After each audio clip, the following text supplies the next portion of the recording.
What's good with it in the hood with it? Welcome back to GCTV. And before we get into it, make sure that you hit that like and subscribe so that way you're alerted of all the dope content that I'm bringing. The notification bell is right there. Just press it. That'll turn it to all. And then we're on, right? And now you know we're back at it like two tortas rolling down the boardwalk with some bad habits. And that's just what it is, right? You see the thumbnail, so you're probably questioning and asking yourself, well, who is this individual? And I seen this story and I felt that for no other reason, I should share it, man. I should share and shed some light on this man's story because these are the type of individuals, man, and, that I do this for. This is the reason, individuals like that I do exactly what I do right here on YouTube, because he's doing the same. He might not necessarily have a big platform, but he's doing it in real life, spreading that gospel Billy Graham style, right? He's putting his out there, telling his story because his story is very unique, but it also is a story that happens across America all the time, A gang member that gets reformed or a gang member, man, that was definitely in the game thick, willing to put his life on the line, homie, who made ultimate sacrifices and at the end of the day has not a damn thing to show for it, but some big-ass feet as he's stuck in a wheelchair, unfortunately, right? So this guy, Mr. Salazar, right, a.k.a. Spooky the Dukes 13, found himself at a young age, 13 years old, involved in the gangs, involved in the mix. He's seen the money. They asked him why he did this, why he got involved in gang membership, and everyone has different reasonings behind it. Maybe it's generational, maybe your family members, your father, your father's father, your father's brother, everybody was doing it before you, and you've seen that, and that's what you wanted. I know there's a lot of children, I see it's a trip, man. I see people dressing their kids up in Ben Davis's, hairnets. They think it's cool and funny, but at the same time, it's like these kids have no chance. Give everyone a chance. That's all I ask. Give them a little chance. Let them grow up to be a fucking firefighter or a lawyer or a doctor or something. You automatically place this kid in a predicament or in a position or an environment to not achieve, to not win. Because at the end of the day, no matter what I say or how you take it, and I'm not speaking poison, I'm speaking real. Gang members were looked at, and I put myself in that box because that's what I was for so long. We're looked at down. People look down upon us. People talk shit. Ex-convicts, gang members, the ridicule of society, the scourge of the earth. We looked at like we're domestic terrorists. Domestic terrorism. They're ruining our own lands. They're fucking shitting all over us. So quietly as it's kept amongst the homies, amongst a certain group, and in the streets, you might be that one. You might wiggle for reals. But amongst society, man, they're going to look at you and laugh. And that's just a fact, and it's real. It's unfortunate, but it is what it is. So this cat decides at the age of 13, his family is doing bad.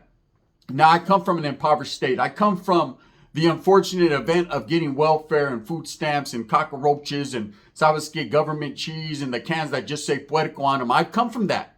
I come from notes to go get cigarettes at stores for moms. I come from, penny candies and things of that nature. Real hood shit. Real barrio shit. I come from, everybody wanting to test you. You're not just going to get in. It's not going to be free. It's not a free ride, homie. It's a roller coaster, and it costs a lot to get your admission. Homeboys are going to want to test your ability, see where your head's at, see where your ment is, where it's went with this. And that's just the way it is when you grow up in the hood or the streets. You have to acclimate yourself to the climate, homie. You have to be prepared for anything at all times. We're talking about kids 8, 9, 10 years old carrying pistols already wiggling in the streets, ready for the action. And the action is there. Believe me, if you want it and you seek it, you'll find it. So anyways, this cat, he says he got involved in gangs, Spooky, because, his family was doing bad. They had no money. His jefita wasn't having no money. She was sick. Of course, his sister was trying to make ends meet at Taco Bell. How many of us have had family members that worked fast food restaurants or these low-paying jobs, just to make ends meet, just to survive, gente? Just to survive in the ghetto and the barrio. There's people that don't experience that. They don't understand that. They went to school, they had the silver spoon all up in their fucking tonsil. So they're able to, have generational wealth and have a family that always showed them the right way. But a lot of us come from broken homes. No father incarcerated, mother out there wiggling, man, trying to get it. Different boyfriends all the time. She goes from Juan to Diego to fucking Alfred to the next thing you know, Shaka Zulu's up in that motherfucker giving her long shit, right? So that's just how it is. So this guy grew up very poor and decided that The only way to go out there and accumulate funds and make money was to involve himself in the gang, get put on a vaudeville, because he was seeing gang members have money. You know, gold chains, flashy things, nice cars, rims. When you're young, you're heavily influenced by what you see. That's why hip hop is influencing a lot of gang members, youngsters. You know, haircuts, trends, tattoos. I remember back in the days, it was a privilege or an honor, a badge of honor to have a tattoo on your face representing your hood or your what you claim. Nowadays, motherfuckers get ice cream cones melting Rocky Road on their face. It's the thing to do. It's the era we live in. It's just much different. It doesn't mean they won't still shoot you. It doesn't mean they still won't get off where they're mad at. It just means they're moving smoothly, but quite fast, right? It's just different. So anyways, he sees the money. He sees the gang members around his hood having money. So he starts to apply himself. Now, everyone does things differently. See, I myself was like Spooky. That's why I could identify with the story. I myself, if you're going to go all in, go all in. Push all your chips in. He was definitely involved heavily in street activities and was known to, you know, be that one to handle business within his hood and his vaudeville and outside with the enemies, the rivals. Now, any person who's willing to put in work for his vaudeville and to regulate the homeboys at the same time, he starts to gain stature and status within his gang. He starts to gain respect, because that's what everyone is thirsty for. They're hungry for the money, the respect, and all the good things that come with it, right? Or the bad things. Because with being a gang member, with being all that, you're also going to find the hardships, the struggles, you know, relationships, women not really feeling your stilo, you know, getting involved in shootings, things that happen, things that people grow accustomed to. But at the same time, it's never a good look or it's never pretty, because at the end of the day, you're going to find yourself in county jail calling moms to put $20 on your books so you can get a soap out to share with the homie. That's just how it is. So anyways, he gets involved in the gangs, gets jumped in, Mr. Spooky, and starts to, you know, gain that respect that he was hungry for, get that money. And, you know, when someone that's young, that's not never touched no ends, is really having them now, and he's gaining respect and people fear him. Because it's more so not respect, but fear. People fear you. He started to get all the tattoos that people get on their face representing his hood, his vaudeville, and became that one within the gang. Became an enforcer. Became, orale, the enforcer, right? He became the enforcer that people look to because they fear him, but also they respect the fact that he's willing to check his own homeboys. He's willing to put it down. And you would think someone like that would gain the acknowledgement of the homies. He would gain the respect and the love. But just because somebody fears you or they respect you doesn't mean they love you, man. Where has the love gone? I'm going to tell you, it's never was there in the first place. But he had to find out the hard way. So he gets involved in the gang and he's doing his thing for several years. And he's all tatted back, bunch of quacked ass tattoos, but he's showing everyone what he's representing. Now, of course, that does a few things. That alienates you from the workforce, man. There's not a lot of jobs. Maybe nowadays they're a little bit more easy breezy, but back in the days, there was no jobs that was going to hire anyone with tattoos all over their fucking mustache and their face. Just wasn't going to happen, man. So you put yourself in a box automatically, and that's the box that Spooky found himself in. So now he's doing his gang membership thing. He ends up going to a party. Now, one thing about house parties, this is the reason why I never liked them, man. I went to them. I frequented them a few times. But I never liked them because one thing about a house party is anyone could be up in the house, right? And usually if it's an exclusive just hood party or vaudeville party, that's cool. You still don't want to act a fool because usually homeboys, if they don't got no one else to fuck with or fight, they want to impress them chicks. They're going to start fighting amongst each other. People are going to start pulling covers, old dirt, things are going to happen. And next thing you know, homeboys are locked up, homeboys are stretched out. It's usually how it happens. But he goes to a house party. And at this house party, there's rivals, there's enemies. Now, him being the way he is since a young age, he's dedicated to his craft. He's dedicated to the gang, to the vaudeville, man. The vaudeville has given him so much that he didn't have when his family was struggling with no money. Now he's having money. He feels that he has to give back to his community. That's how it is. And he gets involved with several of his rivals. There was a 7-on-1 thing that happened. Of course, his homeboys were nowhere to be found. Ain't that usually the case? Now, not in every vaudeville. There's some vaudevilles, one jump, all jump vaudeville's will get down, and I respect that gangster homes. But a lot of the times, you'll notice, you'll look at the homeboy, and the homeboy's in the corner macking on a chick, talking about, it was just too good, hey? It was just too good. Yeah, I know, homes. See my ear? That was just too good, too. Now I can't hear out of it. It's just too bad now. So anyways, he's getting jumped. In the process of getting jumped, he's handling his business. You know, you win some, you lose some. You take some for the team. That's part of the game. So he's handling his business and he gets shot in the back. As he's turning to leave, everyone's shutting down shop, fights happening in the party, killed the whole vibe.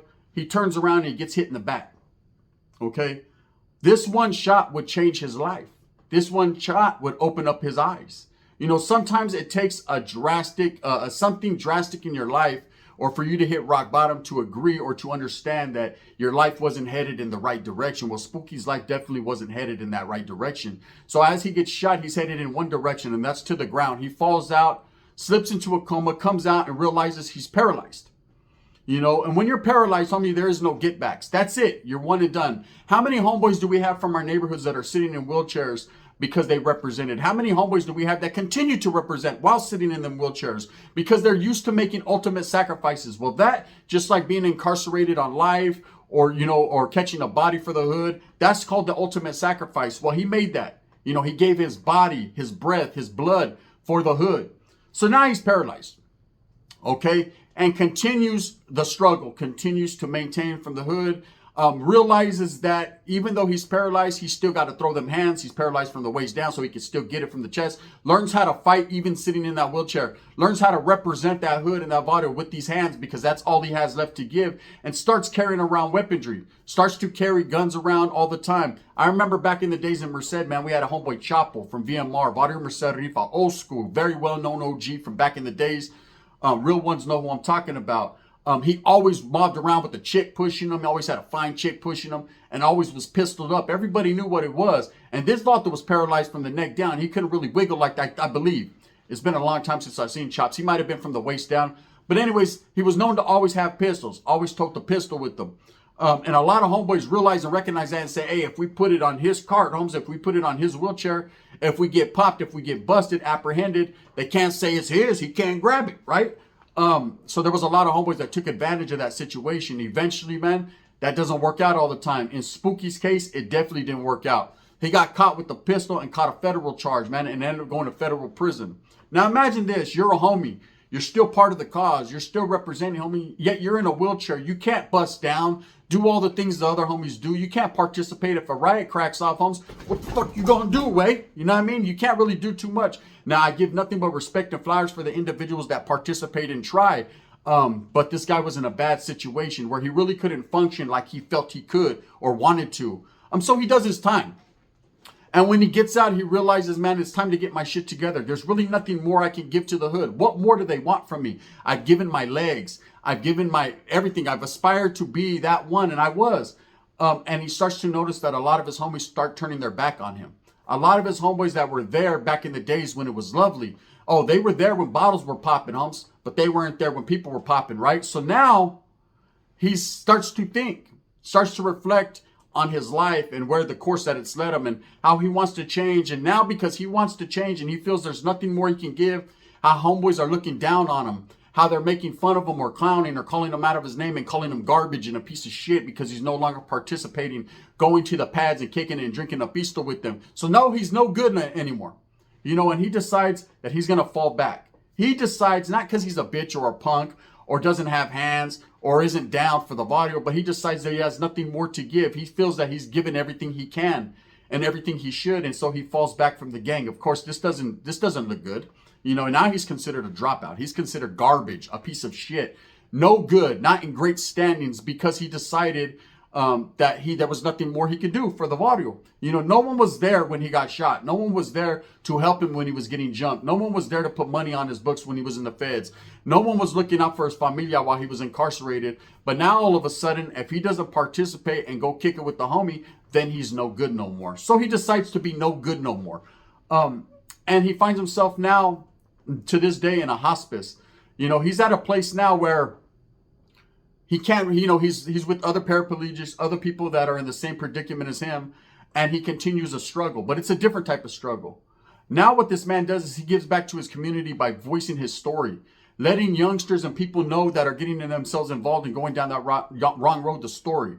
I had someone tap in. I did a video yesterday about the Merced County Jail and all the hardships and how it was wild in there, man. And I definitely was there several times, and it was fucking wild. You can get whacked quick for any little infraction.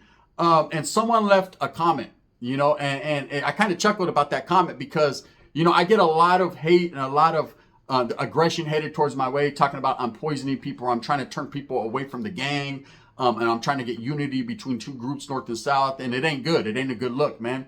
And they wish I would die over some shit like that, right? I understand. You know, I used to feel the same way. But understand this comment that this cat left said that he went to the county jail, to the block, that's what we call it, when he was young at a Scare Straight program, and that he's seen all the active homies, all the homies, and they were telling him, stay away from gangs, homie. You don't want to be involved in gangs, because then you're gonna have to hoop shit, you're gonna have to fucking, you know, do this and do that. They were trying to voice their opinion and prevent this youngster from going down that path. So what's the difference, homes? Well, I don't see the difference of me saying, hey, homes, if you're not really prepared for what you don't know, then don't go. If you really truly want to dedicate yourself to that cause and do your thing, homie. I ain't mad at you. I got no bad ill will towards any active homeboys or any real righteous homies that are doing their thing. And I'm talking about a North Dip business. I'm saying if you're doing your thing, do it, homies. But just remember, at the end of the day, there's no one to blame shit on, and no one, when you're reflecting and you're sitting in your own cell and you're by yourself, or you're sitting at your canton chilling, you're going to think back to, man, when the homeboys weren't there, or where homeboys were there. You know, because in every case, it's different, man. There's some where the homeboys are just with your program no matter what. They'll back your play depending upon who you are. And there's some where they're just not, man. And that's just life. That's the way life pans out. And that's the fucking cards you were dealt, homie. And you just got to understand and recognize that. So Spooky to this day, man, sheds light to people. Gives them the proper understanding of what it is to be a truly dedicated gang member that decided that there was nothing more to give. Now, is he wrong for that? In the eyes of the gang underworld, a lot of people are going to say, yeah, you know, he fell off. He's no longer, he can't speak on shit. He no longer is considered good. He's not in great standings. He needs to shut his fucking mouth.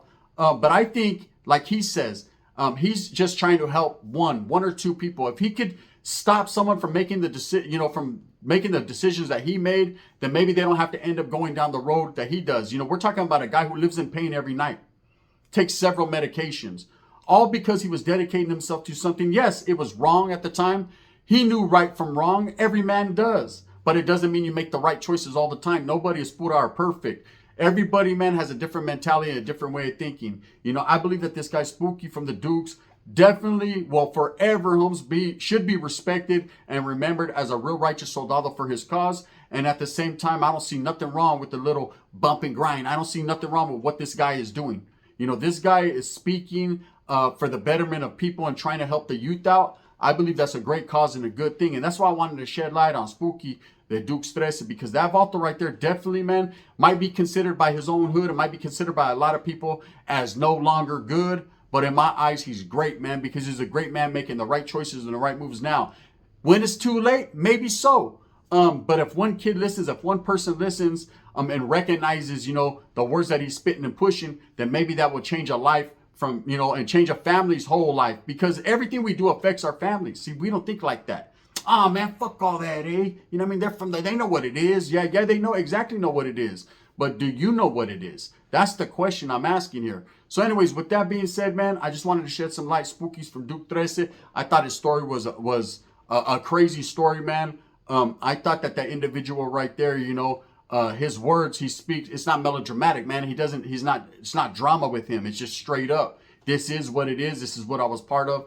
And it's like a testimony. I see a lot of people do testimonies that, hey, when I was a gang member back in the days, you know, and I don't see them getting hate for it. I see people saying, damn, homie, I'm glad he's doing good. You know, but people like myself and others, man, that are trying to do the best thing for our families and for our ways now get hated on. Oh, man, fuck, you're a piece of shit. Why? Because I don't want to kick it with you? Charlie, I wouldn't even kick it with you if I was active, to tell you the truth, more than likely. And that's just what it is. With that being said, I hope that you move smooth with a purpose. Get everything that you want coming. And remember, at the end of the day, it's individuals like myself, Spooky, and several others, man, that are doing it for a positive reason and to help and not just to hate. That's real, man. Thumbs up or thumbs down. Heavy is going to be the head that wears the crown. I'm going to continue to strive and struggle for what I truly believe in. And that's giving you guys the real knowledge you can't get in college. Bang, bang.